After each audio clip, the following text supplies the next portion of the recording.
Inter পড়ার সময় honours second ইয়ারের পড়ুয়া এক বেকার ছাত্রকে বিয়ে করেছিলাম। লোকে বলতো একজনে যা খাবে দুজনও তাই হয়ে যাবে। বউ তো আর বিচুলি খায় না। কথা সত্য, আমি বিচুলি খাই না, শ্বশুরের খাদ্য ভাণ্ডারও ফুরায় না, শুধু শুকাচ্ছে আমার বাবা। নতুন জামাইয়ের নতুন জামা দাও, পাঞ্জাবি দাও। আমার শ্বশুরবাড়ি থেকে 2 কেজি মিষ্টি গেলে আব্বাকে 4 কেজি দিতে হয়। স্বামীকে 4 রকমের মাংস খাওয়াতে হয়। মানুষটা বাটি বাটি খাবার খায় না, মাংস তো মুখেও নেয় না, তবুও পাতে রাখতে হয়। না হলে বাড়ি ফিরে অমুক তমুকের সাথে মিলিয়ে শাশুড়ি জামাইয়ের আদরের গল্প পারেন।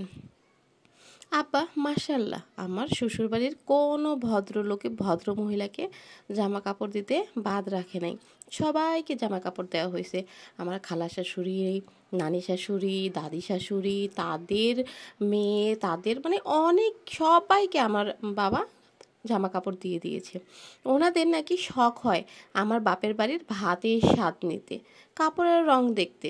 আব্বাকে সব করতে হয়, না করলে কথা শুনতে হয় আমাকে, আব্বাকে, আম্মাকে, সবাইকে কথা শুনতে হয়। আব্বা ফকির, ছোট লোক, এই সমস্ত অনেক কথাই আমার শাশুড়ি বলে থাকেন। অথচ আমার আব্বা একজন সৎ কৃষক, নিজের জমিতে অন্যের জমিতে শ্রম দেন। মাঝে 1 বছরের ছেলে হয়েছে, শ্বশুরের আংটি দিয়েছেন। তারা চেয়ে আছে আব্বা কি দেবে, আব্বা কি দেয়। যেহেতু তারা আংটি দিয়েছে, তাহলে আব্বাকে এখন 1 ভরি সোনার চেন দিতে হবে। যেহেতু আমার ছেলে হয়েছে, তো সবাই অনেক খুশি। আমার বাবা মাও খুশি, কিন্তু তাদের সাধ্য তো আর নেই এত দূর করার। যতটুকু সাধ্য ছিল তারা সেইটুকুই করেছে, কিন্তু এর উপর তো আমার বাবার কোনো সাধ্য নেই। তারা মেয়েকে নিয়ে গিয়েছে, মেয়ের বাচ্চা হয়েছে, মেয়ের সেবা যত্ন করেছে, বাচ্চাকে দেখাশোনা করেছে, তারপরও যেন সে কিছুই করে নাই। তার যেন কোনো কিছুই করা হয় নাই, সব কিছুতেই তারা শুধু খুঁত ধরে। হ্যাঁ, এত খুঁত ধরলে হবে?